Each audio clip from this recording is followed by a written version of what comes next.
इसका मतलब ये नहीं कि मैं दूसरों की माँ से नफरत के बराबर है ना, मैं आपकी माँ की भी इज्जत करता हूँ। फॉर एग्जाम्पल जैसे मेरी अपनी मैं करता हूँ, मैं अपनी जाति से प्रेम करता हूँ और जो मेरे अदर जातियों के रह। नमस्कार, AHK न्यूज़ में आपका स्वागत है। और आज हमारे साथ हैं जानी मानी हस्ती हमारे चौधरी फाउंडेशन के state president mister Robin Chaudhary ji. तो उनसे बात करते हैं आज। नमस्कार रोबिन चौधरी जी। नमस्कार जी।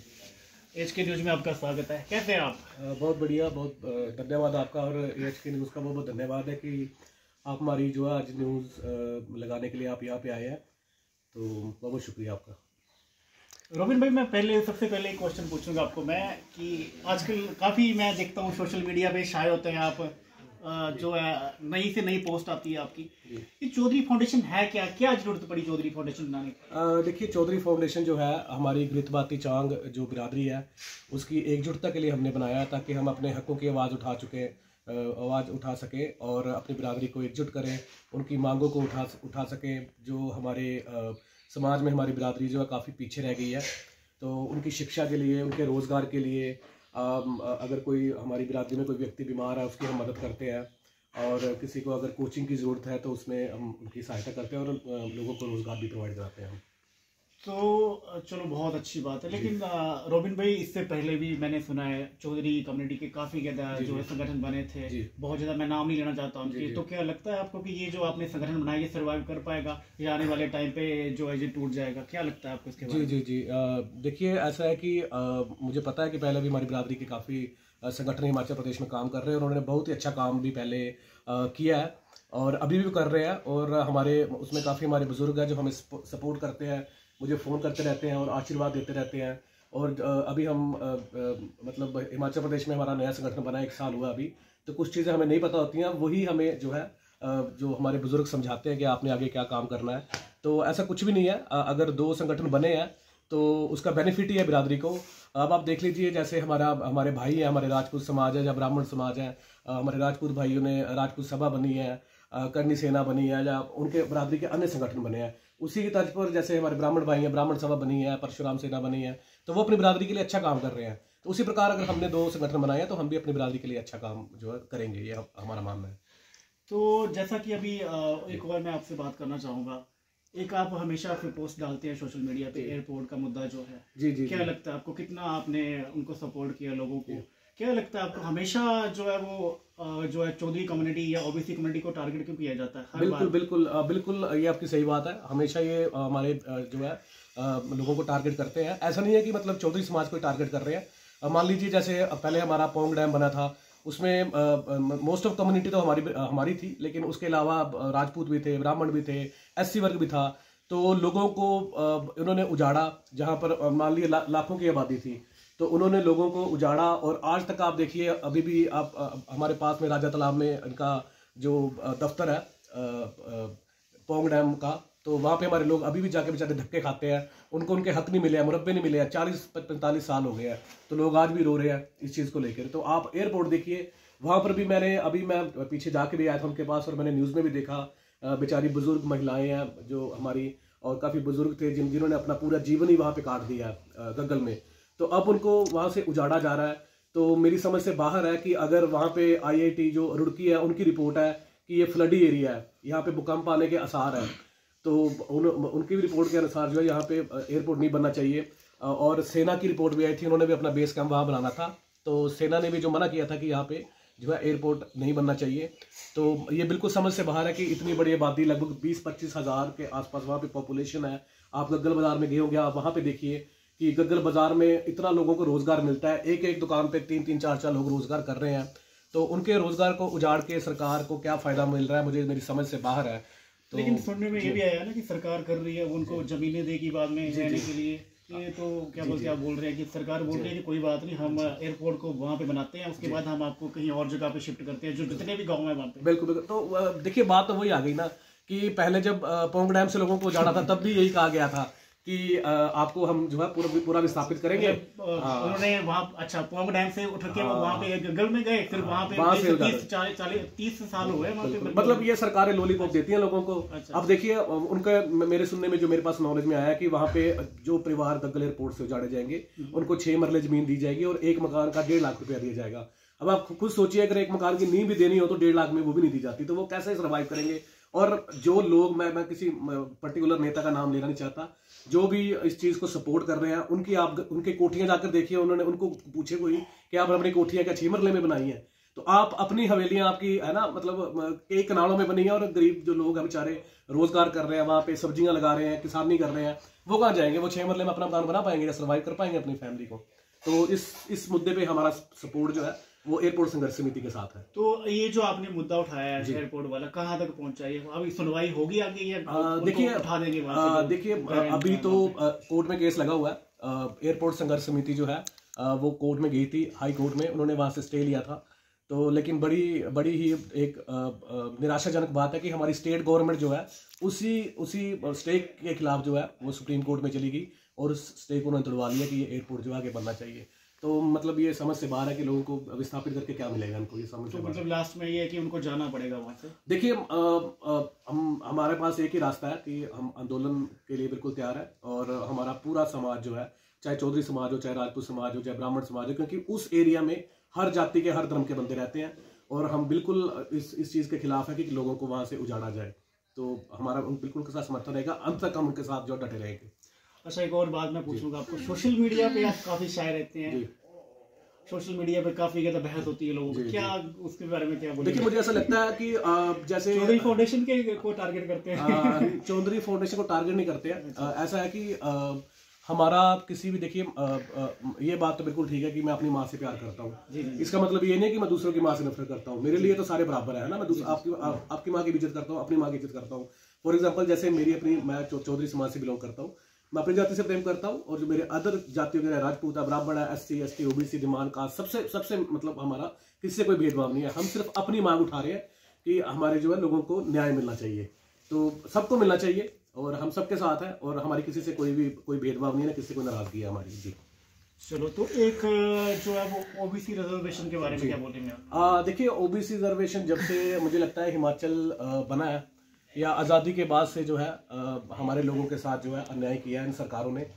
और मेरे पास कुछ डाटा है, मैं आपको दिखाना चाहता हूँ। देखिए हमारे पास अभी कुछ दिन पहले एक HS का रिजल्ट परिणाम आया था, उसमें जो है अनरिजर्व्ड को जो है इन्होंने सीटें दी है, जनरल को, और EWS को सीट दी है, SC ST को सीट दी है, लेकिन OBC को इसमें कोई भी सीट इन्होंने नहीं दी है।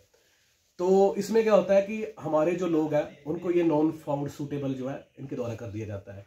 तो मुझे ये नहीं पता लगता कि अगर आपके पास OBC की जो है 4 सीटें मान लीजिए, तो आप 1/4 को इंटरव्यू के लिए बुलाते हैं, मान लीजिए 16 बंदे बुलाए, तो 16 बंदों में इनको एक बंदा भी OBC कैटेगरी का कोई इनको काबिल नहीं मिलता है, और उसको ये नॉन फाउंड सूटेबल कर देते हैं। और बाकी अदर कैटेगरी में आप देख लीजिए, इनको सब बंदे सूटेबल मिल जाते हैं, सिर्फ OBC में इनको कोई सूटेबल नहीं मिलता है।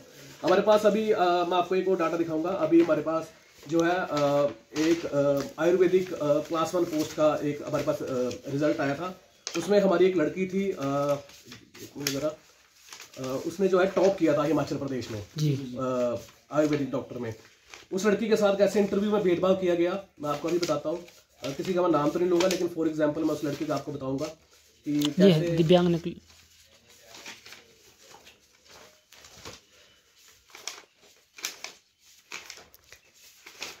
मेरे ख्याल से आज रोहन भाई क्या लगता है आपको, कौन कर रहा है ये सभी? ये सरकारें कर रही हैं जी, कौन कर रहा है और कौन कर रहा है। अब देखिए आप पवन काजल जी ने विधानसभा में क्वेश्चन पुट किया था कि आपने स्पोर्ट्स कोटा के जो है तहत आपने जो है कितनी सीटें जो है इलेक्ट्रिसिटी डिपार्टमेंट में आपने दी हैं स्पोर्ट्स कोटा के तहत।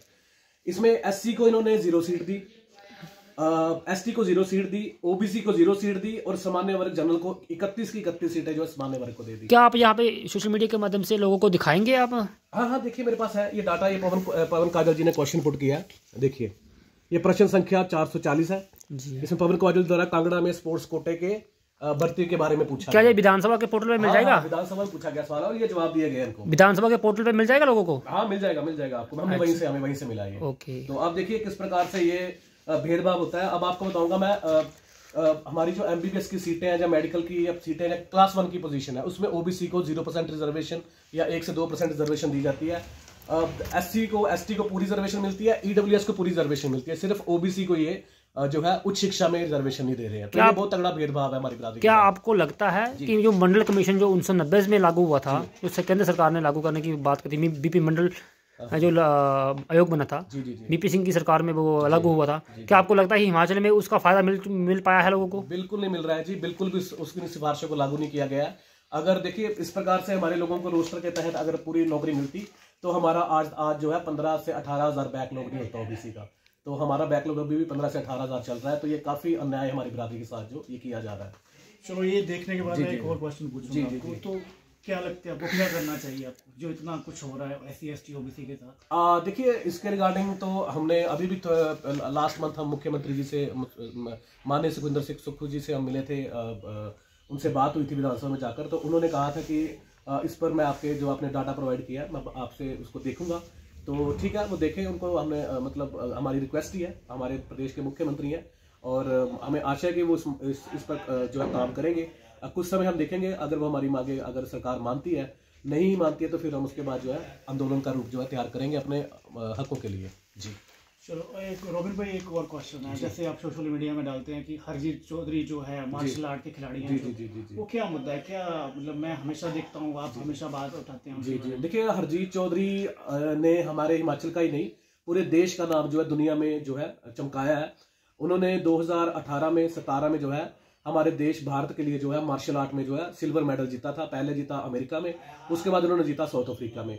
तो मुझे ये नहीं समझ लगी कि आज तक उनको सरकार ने जो उनको नौकरी क्यों नहीं दी। उनसे मेरी बात भी हुई थी, मेरे घर भी वो आए थे, उन्होंने मुझे बताया कि मैं स्पोर्ट्स मिनिस्टर से भी मिला, जो हमारे लोकल विधायक से भी मिला, मुख्यमंत्री से भी इस चीज़ को लेकर मिला, लेकिन पता नहीं शायद उनके नाम के साथ चौधरी लगा है, शायद इसलिए उनको वो नौकरी नहीं दे रहे या कुछ ऐसा मुझे लगता है। अगर आप बाकियों को नौकरी दे रहे तो उनसे क्या दिक्कत है, उसने भी तो देश का नाम जो चमकाया। जहाँ से आपकी बातों से काफी दुख झलक रहा है कि आपके समाज के साथ लगातार काफी अनदेखी हो रही है। बिल्कुल बहुत अनदेखी हो रही है और हर चीज में हो रही है। देखिए SJVN की पोजीशन अभी ये निकली है 2023 में, मैं ये भी दिखाता हूँ आपको।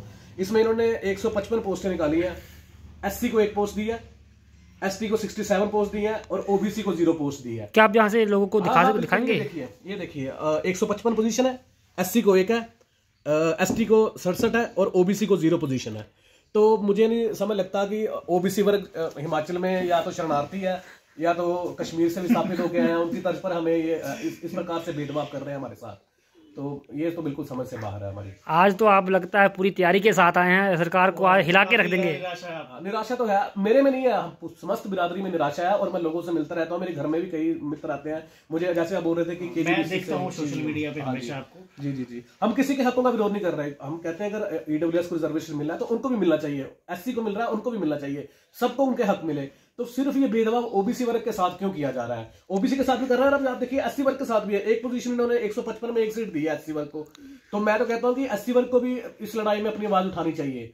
OBC वर्ग को उठाए, हमारी चौधरी बिरादरी है वो उठाए, या जो भी हमारे जिन लोगों के साथ अन्याय हो रहा है आवाज उठाए इस चीज को लेकर। जी तो मुझे लगता है रोहित भाई आप जो संगठन चला रहे हैं, लोगों का बोलना है कि आने वाले टाइम पे आप पॉलिटिक्स में आएंगे। देखिए पॉलिटिक्स का भी हमारा ऐसा कोई विचार नहीं है। जब भी हमने ये संगठन बनाया था चौधरी फाउंडेशन, और सबसे हमने यही कहा था कि जिस आदमी को राजनीति करना है वो फाउंडेशन में शामिल ना हो। तो हमारा कोई राजनीतिक मुद्दा नहीं है। मैं हर स्पीच में अपनी यही बोलता हूँ कि हमारा ऐसा कोई राजनीतिक मुद्दा नहीं है और ना ही हम जो है पॉलिटिक्स अभी करेंगे।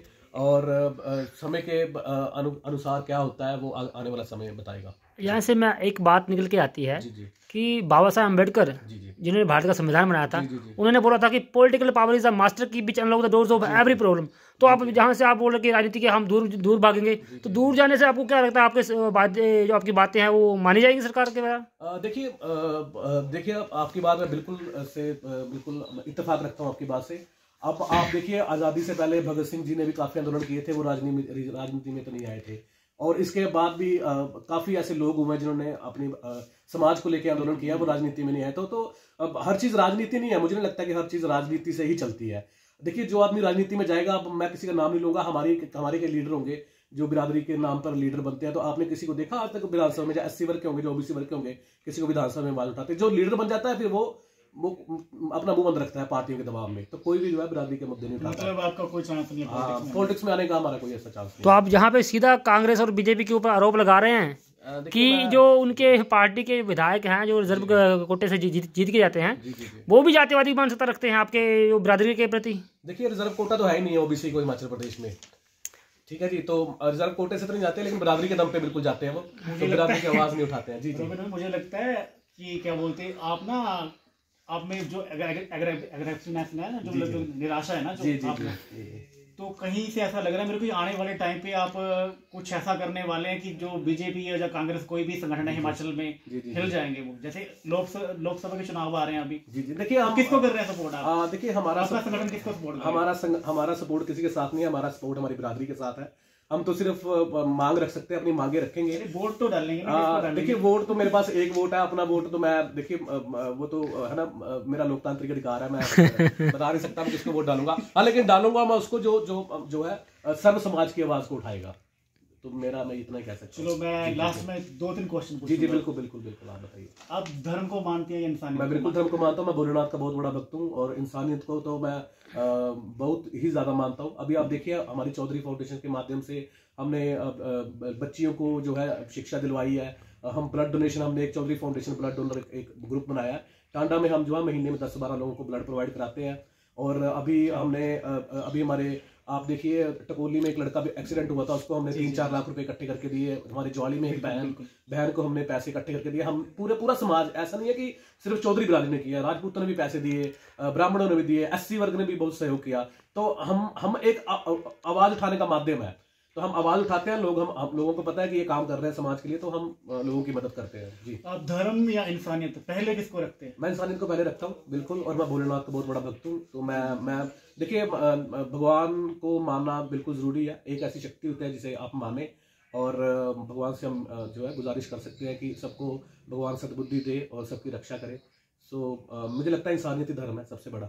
जी, तो क्या बोलते हैं, अगर आपको ऐसा लगता है कि आने वाले टाइम पे इलेक्शंस के, जैसे मैं इसकी बात कर रहा हूँ अपनी आपकी कॉन्स्टिट्यूंसी, जैसे नूरपुर कॉन्स्टिट्यूंसी की बात कर रहा हूँ मैं, वहाँ पे 55% जो है SC ST OBC का वोट है। बिल्कुल, लेकिन वहाँ पे राज कोई और कर रहा है। जी जी जी, क्या लगता है आपको? जैसे यहाँ पे है, जी जी, चलो अभी तो अभी जो करंटली जो है वो MLA अपनी चौधरी कम्युनिटी के हैं। जी जी, तो उसके बारे में क्या बोलेंगे आप? मैं देखिए ऐसा बोलना चाहता हूँ कि बाबा साहब भीमराव अम्बेडकर जी की मैंने एक चीज़ जो मेरे दिमाग में हमेशा रहती है कि जिसकी जितनी संख्या बारी उसकी उतनी हिस्सेदारी।